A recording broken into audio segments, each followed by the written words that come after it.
Support comes from Entergy provides much more than power. We support science and engineering at local schools to build a brighter path to better jobs and help prepare the next generation. Because together, we power life. Entergy. additional support provided by the Fred B. and Ruth B. Ziegler Foundation and the Ziegler Art Museum located in Jennings City Hall. The museum focuses on emerging Louisiana artists and is an historical and cultural center for Southwest Louisiana. And the Foundation for Excellence in Louisiana Public Broadcasting, with support from viewers like you.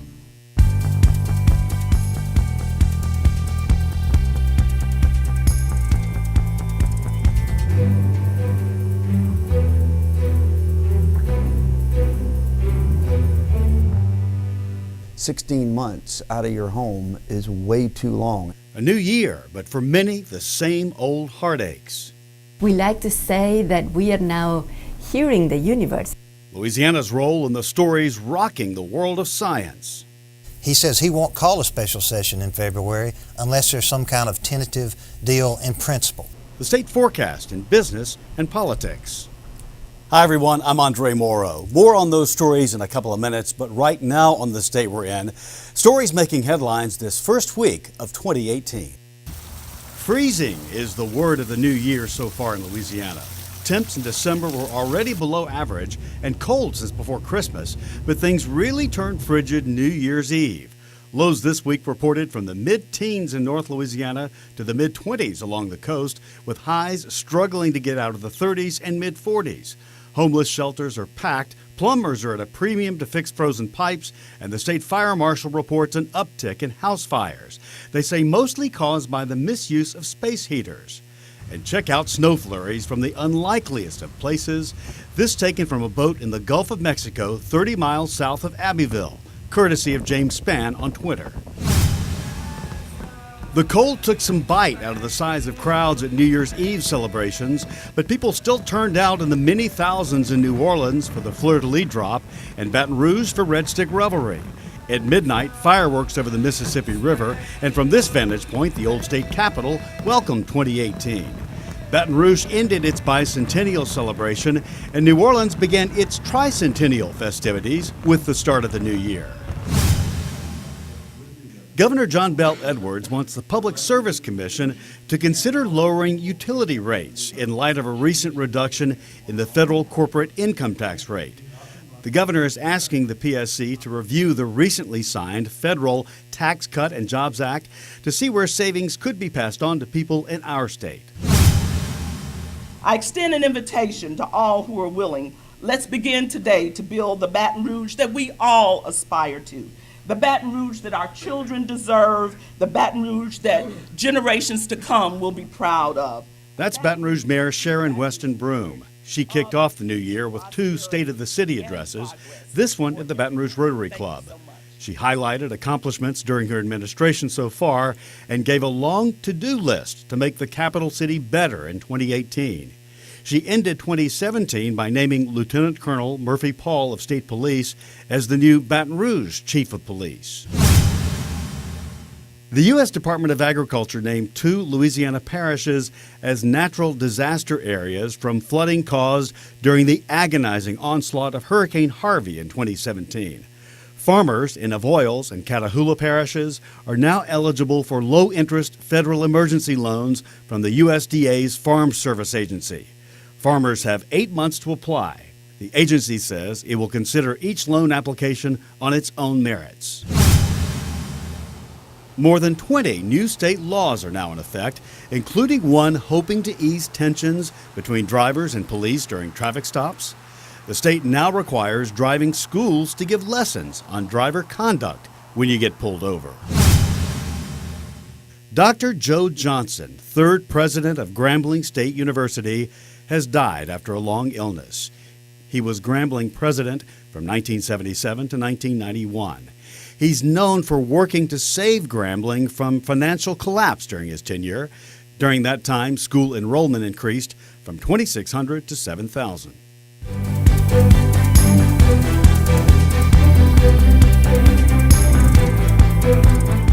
"2018 could be a big year for Louisiana. politically and in business, or it could be more of the same for both. Now, business-wise, more of the same would be decent. Politically, though, it could mean big trouble. We are talking with experts on Louisiana politics and business to kick off 2018. Stephanie Riegel from the Baton Rouge Business Report, Greg Hilburn from the USA Today Network. Let's talk politics first and the governor's blitz to save the state, Greg.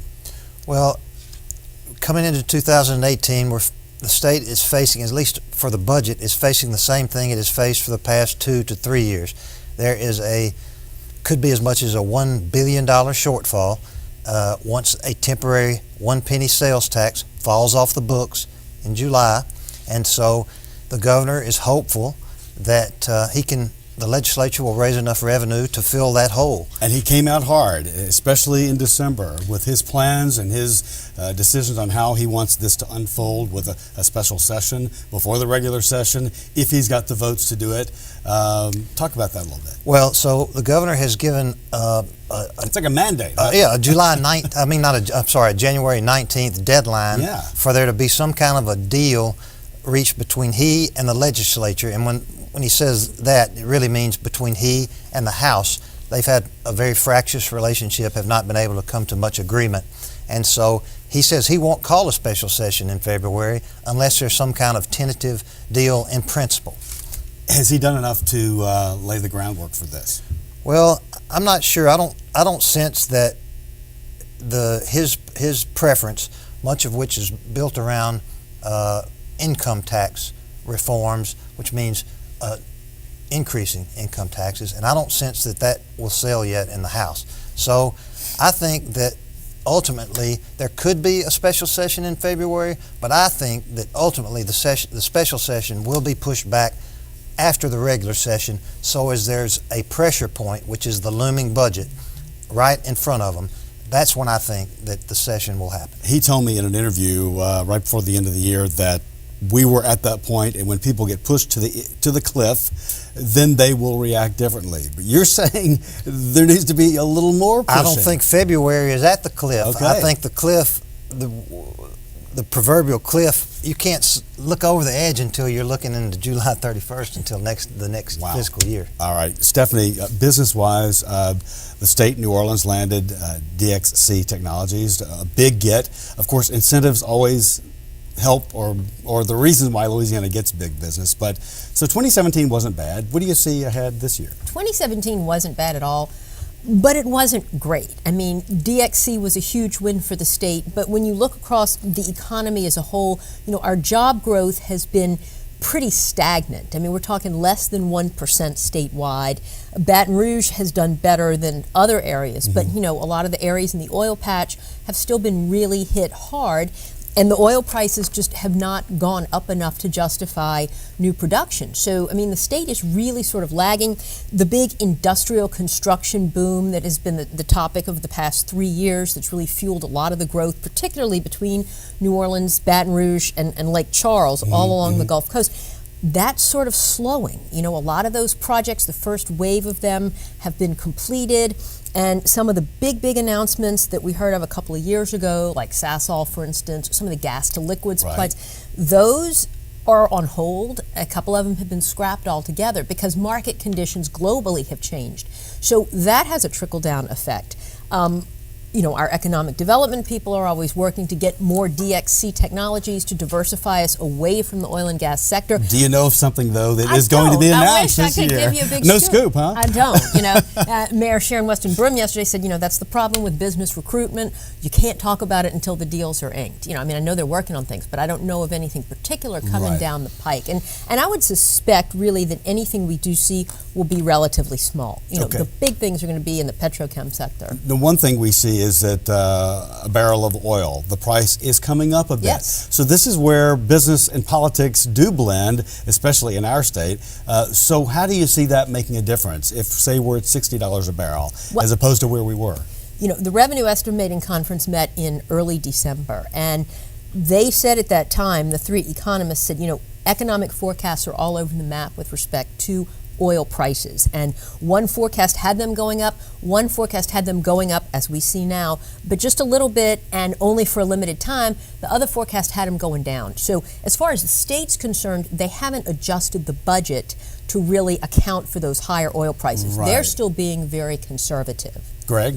Well, so traditionally you think about each dollar rise in crude oil means about $12 million in tax revenue to the state. And the revenue estimating conference, I believe, is based their budget still at $40 a barrel Which is oil. really conservative, because right now it's up to almost 60. It actually topped 60 this week. Okay. So that's, that hadn't been built into the budget, but that clearly will make it's not going to raise $1 billion, but it could raise don't make me do math, but I mean something 20 times significant. 10, a couple of $100 million. Yeah. So it's important. Right. Another thing that I think is really important when you talk about the intersection of business and politics is that one thing for future and sustained business economic growth that you need to see happen is fiscal reform. I mean, businesses are not going to come here, whatever the incentives, unless we have a more stable and predictable tax structure. And that's something the legislature keeps punting on. Right. And I don't know, do we see him finally going to address that this year? I don't know. Well, Doesn't look good. I mean, I think that generally the legislature, as do most people, as do you, usually end up doing the easiest thing. Mm-hmm. And so the easiest thing is going to be to renew that penny, or at least a partial renewal of the penny. Remember, to do anything, to create any kind of new tax or different tax takes 2/3 majority, 70 votes in the House. That's a huge mountain. There are some things you could do with a majority, 53 votes. One big thing, eliminate the itemized deductions. That would raise over $300 million. So that's something that might happen. But still, I think you'll see at least a piece of that penny, which the governor does not want, by the way. But I think you'll see a piece of that penny remain. All right. We'll get into the new year several months down the line. We'll have to bring both of you back, though, to see how we're doing, maybe a quarter of the way into the year, okay? We'll I look can't forward wait. to that. Thanks for having me. so much for being here. I appreciate it. Thank Thanks, Jeff. you. Appreciate it. Great to have you here. Well, it may be a new year, but many Louisianians are still struggling to return to their homes after damage from the floods of 2016. LPB's Kelly Spires is here with more on this. Kelly? Thanks, Andre. I sat down with Pat Forbes, the executive director of the Office of Community Development and the point man on the state's rebuilding efforts, to find out about the progress of the homeowner assistance program. We're 16 months out from the August flood event and even farther out from the March event. Where are we in the recovery process? We have gotten all our systems ramped up, and we're serving folks now. We're building houses, we're bringing in applications, we're continuing to receive surveys from folks. So the process is working now. It is still moving faster than any homeowner recovery program has moved before, but it's still way too slow. As you just said, 16 months out of your home is way too long, and for those folks who suffered from the March floods, it's even longer. Being this far out from the event, I imagine that the program is encountering people who are in the processes already of rebuilding. How has that complicated what the program's trying to do? Oh, it doesn't complicate things at all. It's a fantastic benefit, and it is a fantastic testament to the resilience of the people of the state. Almost every house that we get to when we get there has had some work done on it, whether it was by neighbors, friends, church members, volunteers. Everybody's house practically has been mucked out, gutted, maybe sheetrock hung. On average, about 70% of the work when we get to a house is reimbursement, and only 30% is prospective. So much of the rebuilding has been done, and so now we're coming in and helping people get across the finish line, helping them with the funds they've had to pull from multiple sources by reimbursing some or all of that. So no, it doesn't complicate things at all. It makes the recovery better, obviously. And tell me about the application process for the homeowner assistance program. It's my understanding that there was an initial survey put out, and then folks were invited, if they qualified, to fill out an application. Why the two-step process? The survey gave us a very quick upfront look at who we had that was likely to be applying, where they were, what levels of damage, some very basic information to help us sort of streamline the processes. Another important reason is that under HUD rules, if you apply, you have a reasonable expectation to receive federal funds, and consequently you have to stop work until you get an environmental review done. What exactly is an environmental review? So the federal regulations at this point, and we have been screaming against this for quite some time, still require an on-site review of every property that we work on, even if a shovel is never going to hit the ground. In the vast majority of these cases, we're rehabilitating a house that's on its slab, right? And so all we're doing is hanging sheetrock, replacing the air conditioner, and things like that. Nonetheless, the regulations and the federal agencies' interpretations of those regulations say that we have to go do a site-specific review. And so we have to go out, have someone drive by the house. They don't have to go in it. They have to look around, make sure there are no obvious potential environmental problems, old gas stations, old dry cleaners, train track right by the, it's just any number of things on their list. So we did the survey to identify those folks who were likely to be eligible so that we could go do the environmental review before the application. This is actually now held up as a best practice, a national best practice by HUD, because it allows us to prevent having to make anybody stop working on their house. The worst thing you can do in a recovery is ask somebody to quit working when they're working. I'd like to know how many people are still out there that aren't accessing some kind of help to rebuild. It's difficult to cross those databases of flood insurance, SBA, and our program. Not impossible, we may be able to do that, but difficult to say. We do know there are a lot of folks who had major or severe damage with FEMA verified loss and have not even filled out the survey for our program. Despite massive outreach efforts, even going door to door in neighborhoods where we knew the population was likely to be underserved. And that means that a lot of people used their money, their family, their friends, labor to fix their houses up and don't need or don't want additional assistance. No matter what those numbers are, it's also important, I think, to talk about the kind of bigger picture projects that could prevent damage in the future. Where is the state in that process of working together as watersheds? The appropriations bill that is in Congress right now for disaster recovery includes $12 billion for infrastructure enhancement that will reduce the effects of future disasters. So we hope to get some $600 million out of that. So that's absolutely critical. We're already planning for it in the event that we get it, because we want to be able to hit the ground running. We're looking at the sorts of things that we might spend money on. We also know that, to your point about watersheds, if we're going to spend that money as effectively and efficiently as possible, we're going to need to know more about our watersheds to be able to make the very best investments. What else is on the calendar for the new year? You know, what's coming up that you're working on? The homeowner program, first and foremost, that's where the vast majority of the money is, and that's where people are still hurting and they're not in their homes, some of them. We'll be doing outreach all over the state in the next few weeks with case managers there to help people fill out the application. You can do it online. You can come into a housing assistance center. We have 4 of those in Baton Rouge, Monroe, Lafayette, and Hammond. You can go to one of these outreach events, any number of ways that we can help you get the application filled out. Okay, well, thank you very much for joining us. You're quite welcome. Thank you. Another piece of federal legislation would bring relief for homeowners who signed up for small business administration loans. Federal regulations have interpreted those loans and grants from the state program to be a duplication of benefits. This bill would change that, allowing homeowners to access both. Forbes says he expects it to pass. All right, Kelly, thanks for that information. We appreciate it. If you have completed the survey but have not filled out the application, you can do so online at restore.la.gov, and you can also call them at 866-735-2001.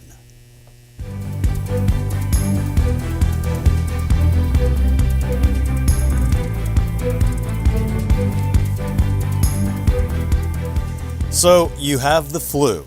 You're not alone. The Centers for Disease Control report that Louisiana is among the states with the highest confirmed cases of the flu. Flu cases widespread to accompany the very cold weather to begin 2018. The State Department of Health says the type A virus is what doctors are mainly seeing. That's the one that's most resistant to the flu shot. But they say if you can, get a shot anyway because other strains are out there. You can find more info online at ldh.la.gov/fighttheflu. Among the top science stories of this past year was the detection by researchers of gravitational waves produced by two colliding neutron stars.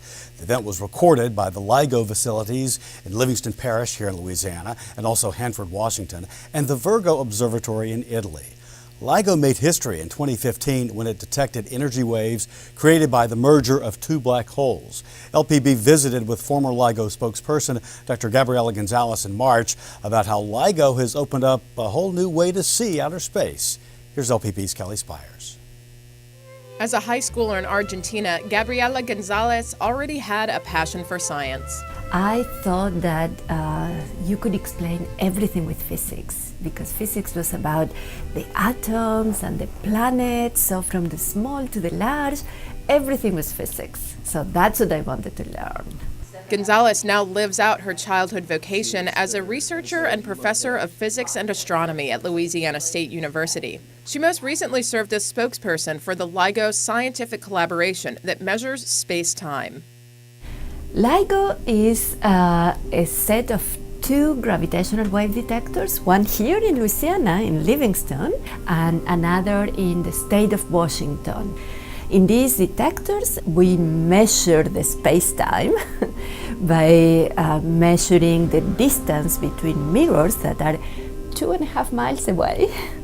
And we make a laser travel in vacuum between those mirrors in two different directions so we can measure the difference. A group of gravitational scientists at LSU was instrumental in getting a LIGO facility built in Louisiana.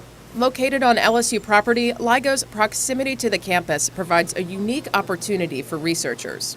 We are 4 active professors, we have students and postdocs, and we do most of our research at the observatory. No other university can do that. We can drive to the control room and work on the detectors. On September 14th in 2015, LIGO made scientific history when it detected the energy released as two black holes combined, confirming Albert Einstein's 1915 theory of relativity.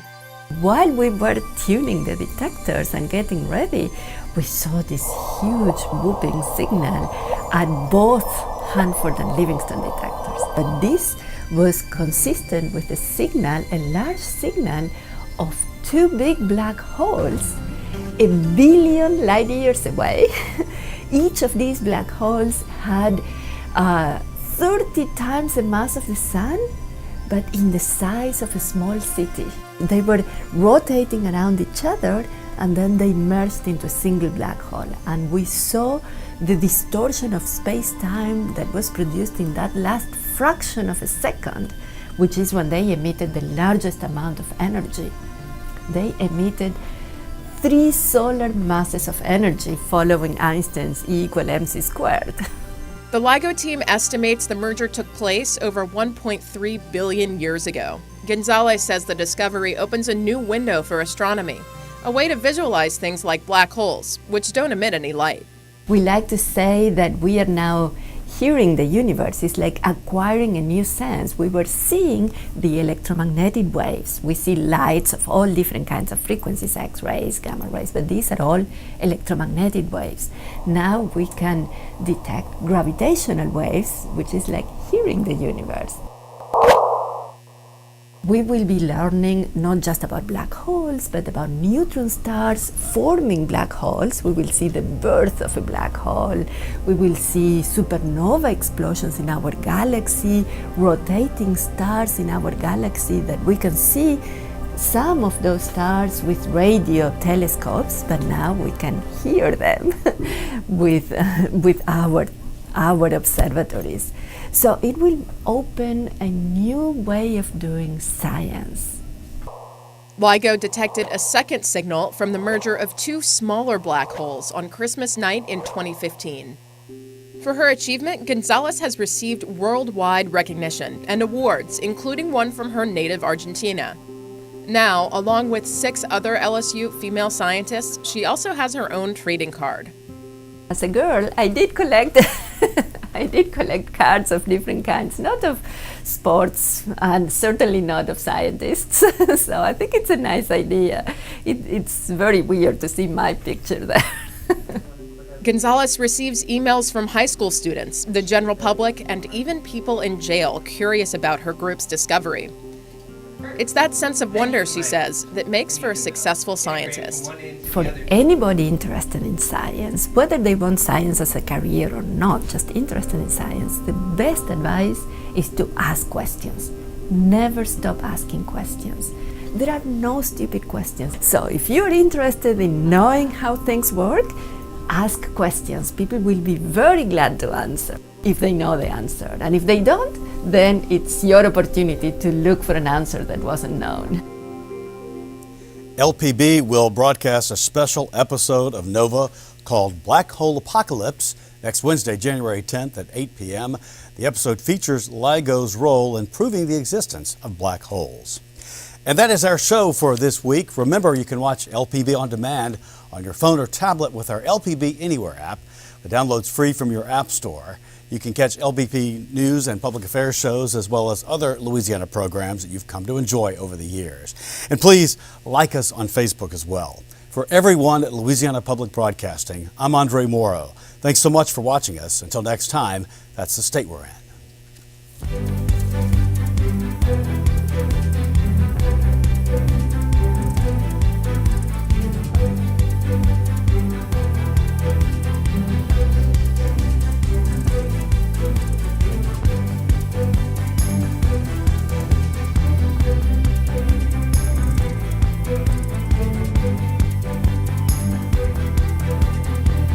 Check us out on Facebook and Twitter and visit lpb.org where you can view more stories and leave us a comment. This program is available on DVD.